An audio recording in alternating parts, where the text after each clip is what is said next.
there. You're fantastic, but those were not the most amazing games ever. So maybe you could say that the momentum is a little bit in Beyond's favor? Well, we're going to see. Our first map is Whirlwind. The game is live, so let's jump in to our next best of three.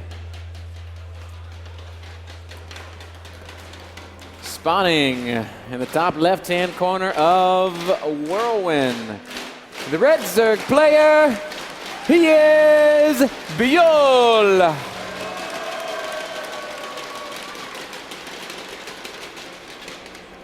And his opponent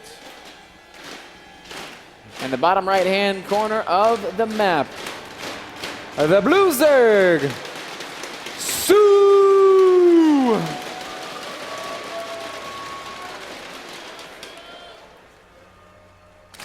And, well, the only real development thus far, Kev, is the fact that no one's built a spawning pool yet. Which, you know, normally might not be a big indicator, but actually it is. Then again, this is Whirlwind, a very big map, perhaps not the best map for those early pools, but it is a very good map for a Roddy build, for instance. Ain't that right, man? A great map for a Roddy build, but perhaps better still, there is an early Baneling build, like a 12-13 pool Baneling bust build. I'm trying to come up with another B I can throw in front of that. We'll call it Ben's Baneling bust build. Of brilliance. Have you been Baneling busting a lot lately? Anyway, players like Gosu User and players like Scarlet, players like Nurchio would all contend that on Whirlwind, that's maybe the best build you can do, because if it's unscouted, it's unstoppable, quote. If it's scouted, a player can build a spawning crawler and block it, but irrelevant here, as both players have opted to go for the hatch first. Byul throwing down the spawning pool a little bit quicker than Sue on the other side of the map, but other than that, both build orders are identical so far, as they both opened hatch first, as Ben said. They're going to take gas as well, and then we're going to keep a close eye on those extractors to see how much gas they will mine precisely.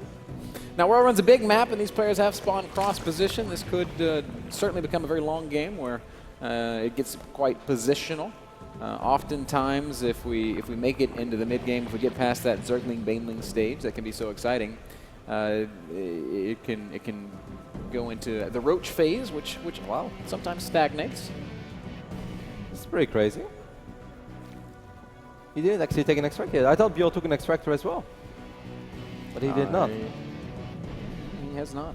He's going for maybe a gasless opening. Yeah, a very heavy queen opening here. Probably going to go up to 4 queens immediately and then drop multiple extractors at once. Something that we see a player like Snoot do very often. Snoot loves this build. I've seen Ian do it once or twice as well, but from all the Zergs I know, Snoot is the biggest favorite or the biggest, pioneer of this build.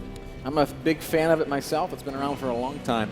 You delay the gases in favor of a much superior mineral economy. If you have to defend aggression, you just keep making queens. You drop a couple of spine crawlers, and already 170 gas mined for Sue, though. Sue didn't stop mining gas after he mined 100. And I think the moment he's going to scout what he's actually up against, it's already going to get perhaps a little dicey for Byul out there, because this is kind of a hard map as well to get an early wall off. Interesting. But Kev, with the queens parked on the ramp, a spine crawler building, as long as the spine crawler doesn't die, I think Byul's going to be just fine. It's very difficult to bust queens. I think that's so great by Sue that he denied both those Zerglings. Now I don't like this choice to drop a creep tumor, and the reason being that is much less energy available for transfusion in the event of an attack. So we actually see two creep tumors going down it. That's crazy for me to see that. I think the reason why he's doing that is because he wants to start a wall off with evolution chambers over here. Don't you think so?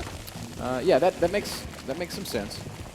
But I don't think he would ever have that wall in time for a big Zergling Baneling attack. Well, so far it's just drones on the other side of the map. Taking a look at the extractor, only a single drone remaining on this extractor, but still, Sue has quite a bit of gas, so he could definitely make something happen.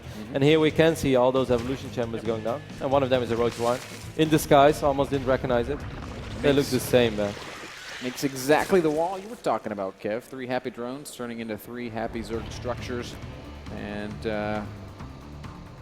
Byul's just going to sit back and continue to drone up behind it. He has only started mining gas. Neither player has a very good idea of how the other player opened, as Su didn't manage to get the links in the main base of Byul either. He's also unaware of this third base. He might have seen the drone heading out though. Oops, sorry, I mean on the other side of the map.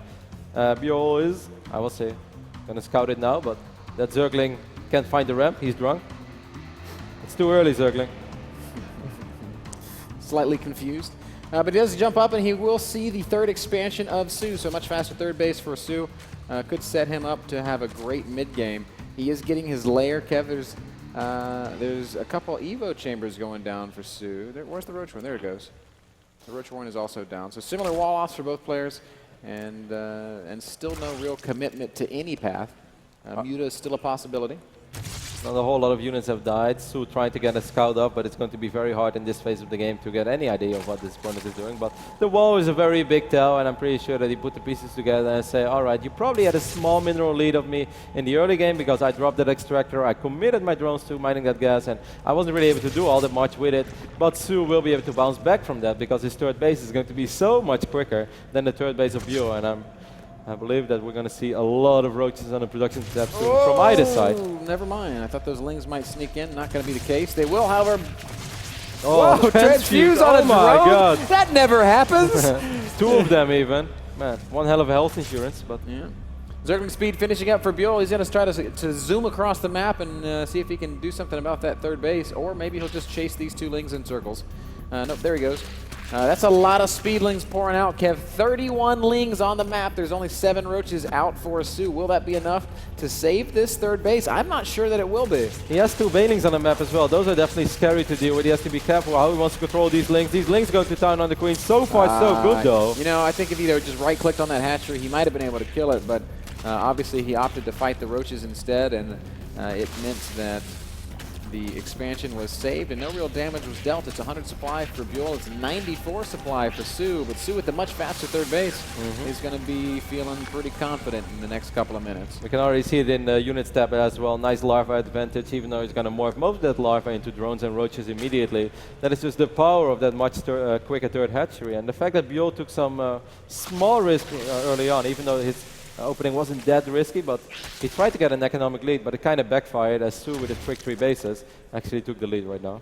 Yep. Third hatch for Byul will be finishing up here momentarily.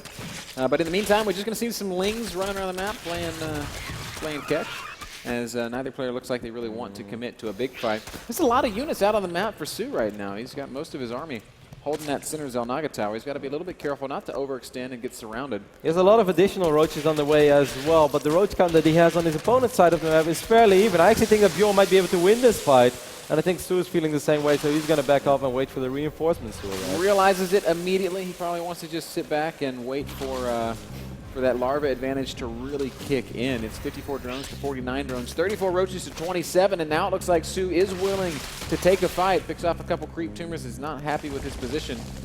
But here we go. Roaches will push up and stop disengaging immediately upon realizing that the spine crawler is going to be there.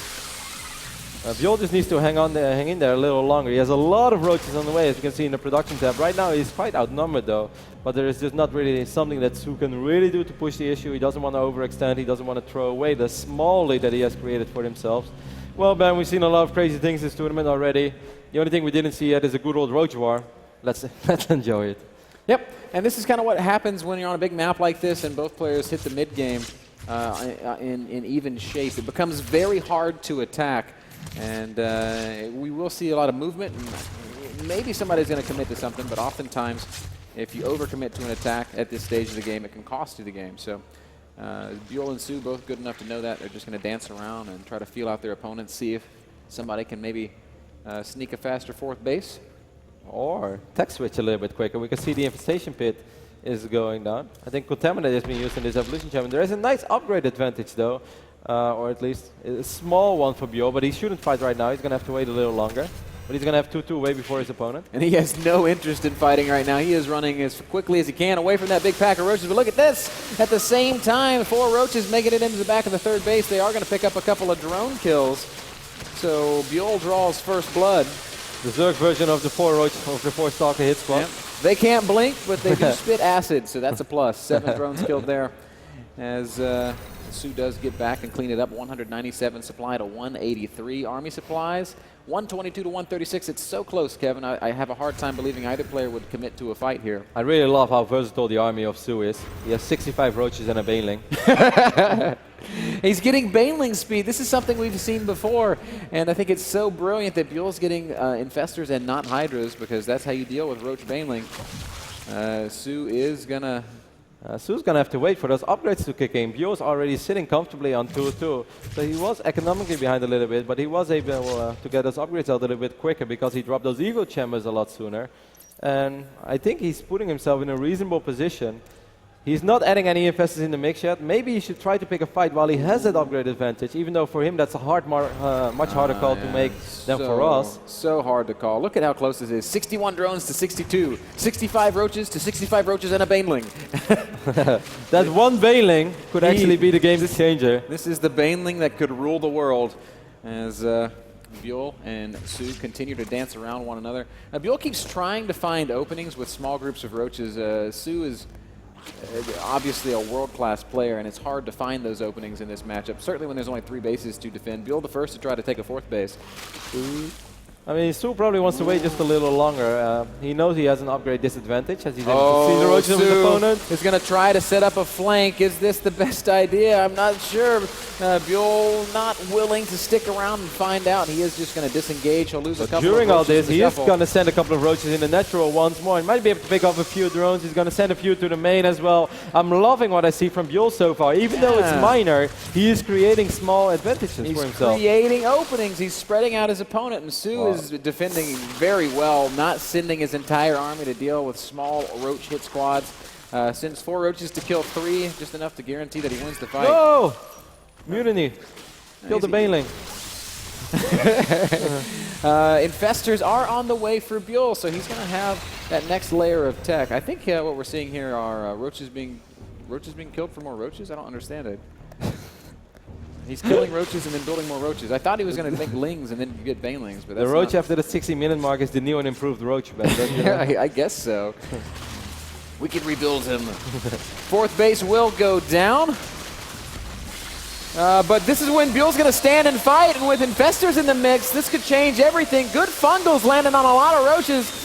The numbers for Su somehow seem to be greater, though. 199 supply for Byul, 174 for Su. The fight will rage on. The roach count still superior for Su. These infestors need to get out of there because these roaches, I guess they are gonna hold the line after all. Su decides to disengage.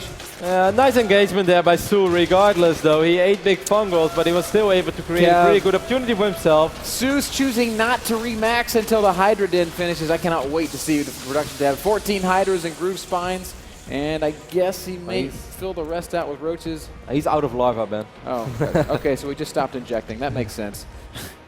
He has still 21 units on the production tab. Both players lost a lot there, but I still felt that went okay for Su. He picked up that 4th base. Kev, he the ate fact a lot that of he fungals. stopped injecting might just cost him the game, as a lot of roaches and infestors are going to push forward. Byul, however, doesn't realize that he might have an advantage and isn't going to press it. Man, the amount of times that Byul has used Contaminate this game is actually kind of cool. All the time. That's why he created an upgrade advantage for himself as well. Even though his Evo chambers were quicker regardless. He's going to try to pick up this hatchery and at the same time attack the 3rd base. But Su is aware of this little plan. Yep, and neither of these attacks is going to work. Great defense here by Su. Defends the 3rd. Repels the attack in the 4th base. Although maybe he didn't send enough roaches. Such a mirror game there. Literally, I mean, almost identical unit compositions. The only real difference is that Byul's got the infestors in the mix, and with the infestors is able to go up to get the upgrade advantage. So I do like Byul's position a bit more, Kevin. I think earlier in this game, by the way, he was picking up the changelings at the Zelnag Watchtower. Those were not roaches. Unless he misclicked and then he killed There was a mutiny, Kev. He's going to try to create another advantage for himself. During all this, I don't think Su ever went up to Hive. No, he's still on lay attack. We can see +3 is already on the way for Byul. He has the upgrade advantage. He's down a base, though. He's a little less rich, certainly in the gas department than his opponent. But eventually, his army should become way stronger. Got to be very careful about how he engages here. The roaches with a great concave and good fungals as well. Byul looks like he's taking a perfect fight. The fungals crushing through the units on top. Infested Terran's going to go down as well. Su does not look like well, he's winning the fight on top. The fight in the middle is going to go in the way of Byul. And then the third prong looks like it's also okay for Su. That said, Su's units do ultimately end up melting away, and Byul will hold here. And every time that Byul holds, it's going to get better and better for him. And even though he was slightly behind economically, his upgrades are really going to kick in soon. He's going to have that upgrade advantage for a very long time, because once more, there's still no hive on the map. And the fact that he can gather up some energy on those infestors as well, he kept all 8 of them alive. I think that was a really good fight for Byul. And you can also see it's getting shown in the unit's last resource tab. Definitely being shown in the supply tab. 194 supply to 172. That's a 20 supply lead for Byul. 134 army supply to 118. That's where that 20 army supply is. That's where the supply difference is reflected. And the worker count is basically the same. A lot of Hydralisks on the way right now. 18. He already has 8 of them, so that goes up to 26 Hydras for Su. That can be amazing. That's a lot of potential DPS. But Hydras are also pretty vulnerable against all this fungal growth that's out there. That's true. That's very true. But I do think... Well, actually, 26 Hydras to 6. I think that's a pretty big deal. Here we go, another big fight for Byul. He is going to push right up against this. Roach is able to engage everything, but look at the Hydras firing away from behind. Far superior Hydra count. Will their damage output work? Yes, I think so, Kevin. The Roaches for Byul are melting away. The Hydra count is too high, and it's going to make a huge difference in this engagement, and somehow Su, with less supply, wins a convincing victory and pushes Byul back. That was beautiful positioning from those Hydras, though. They went completely untouched. A lot of infested Terrans were thrown down, but they died immediately because of those Hydras. Fungus were not able to deal the damage that was potentially possible. And it was just a pretty poor engagement overall for Byul, not the engagement that he was looking for. Then again, it is very hard to attack into your opponent in ZVZ. It goes for most mirror matchups, but certainly in this Roach Hydra wars.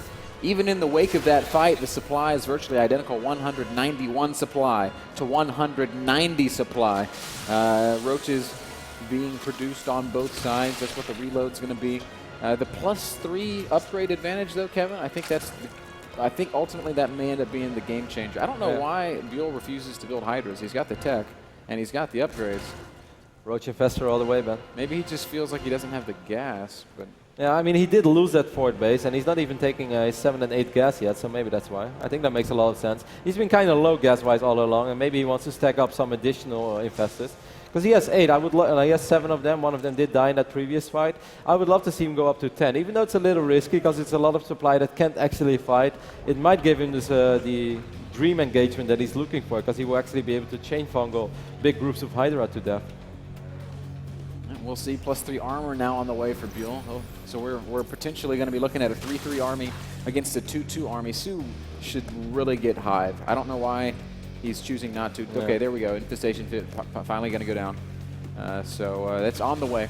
But man, is he going to be behind in upgrades for a long time. Spine Crawler's even going down for Byul. This is smart, just burning off those excess minerals with some static D. Oh, this is a risky move by These units are too clumped, way too clumped, and huge fungal's going to go down on top of everything. It's just a matter of whether or not the Hydra damage is going to go faster than the fungal damage, and I don't think that it will. Infestors continuing to cast spells, infested Terrans being unloaded, but look at the Hydras just cranking out so much focused fire, and somehow Su is going to trade okay here. But I still think it's going to be okay. With the reinforcements, Byul might be able to hang in there a little longer. Even though a couple of Roaches die immediately, he was able to kill the fort base during all this. So that's a massive pickup, but he's going to need to stabilize somehow, some way. Reinforcements do clean up the remainder of Su's army. It's 124 supply to 138. Su's way up in supply, Kev. Well, not way up anymore as the last of those units go down. 128 supply to 130. This game is ridiculously close. Wow. Army supply is so even, but picking up that fort base, I think that's super important, and I think that was okay for Byul in the long run. He kept his infestors alive as well. He has Burrow now, which he can definitely use to be annoying later on. There's one hidden Roach in the natural suit. One day, man. He's destined for great things. Wow, we'll have to wait and see. The Hydra is just making such a huge difference in that last fight. Su's going to take another advantageous fight here against Byul, picking off a lot of units for free. These infestors don't have any energy. Oh, they do have enough for a single fungal. Is there more? Infested Terran's going to go down instead. Roaches pushing into superior upgrades, but the numbers just in favor of Su. And he is going to go ahead and back off as these infested Terrans end up popping, and 126 supply remains for Byul against 115. Roaches continuing to be so aggressive on the map. This is something that's been consistent of these WCS Korea representatives. They are always on their opponent's side of the map with their army. ZVZ started off a little slowly, but I love what it's turning into. I still feel the longer this goes, the better it will get for Byul, certainly after picking up that port base. He's still dropping Contaminate as well. He's like, so you want to finally go to Hive? No, not yet. But I don't think that Su wants to go to Hive anymore. He doesn't have the money for it, man. After losing that port base, he just can't afford it. Can't afford any more tech, can't afford to get upgrades. And we're seeing it reflected in the supplies, too. Without a fourth base, he can't keep up. In the macro, it's 156 supply to 129. This game was neck and neck for a long time, Kevin. It's 50 drones to 49. It was a very ballsy decision by Byul to send a lot of roaches to the south side of the map while Su had his entire army over here heading to his fort base. But he was able to stabilize without losing his base and at the same time killing that fort on the other side of the map. I think that was a brilliant call. And I must say, the way that he's been babysitting those infestors throughout the entire game, that's magnificent as well, because we all know how easy it is to lose all your infestors at once. Especially you, Ben. I've lost so many infestors. If there's one thing you're the best at, if any of you guys find an infestor laying around, it's probably mine. 186 supply over 147. Byul with a commanding lead now. Yeah, he's up 25 roaches. He still has those infestors as well. There are a bunch of high risk on the map for Su, but I think that we are really approaching the moment where Byul can finally be truly aggressive and not just with small hit squads, but he can actually commit to an attack. And I think that he's going to come out victorious. He has the numbers, he has the upgrade advantage as well. Even +3 armor finished up. I have no idea when he squeezed that one in, but he got away with it. There's the Queen on the other side of the map as well. He wants to join in this party. He's like, I heard you guys can finish this game. I'm here. Wants to put a creep trooper. Adding insult to injury. Here come the roaches, and then it's a much larger force for Byul. Infested Terrans and some fungal going down as well. Where's the Queen? Show me that Queen. Cast transfusion just one time, Queen. The roaches just crushing through the army of Su. Good game. And Byul takes game number 1. Continuing to impress. I think this is a guy who a month and a half ago, not many people would recognize his face or know his name, and yet here he is on StarCraft.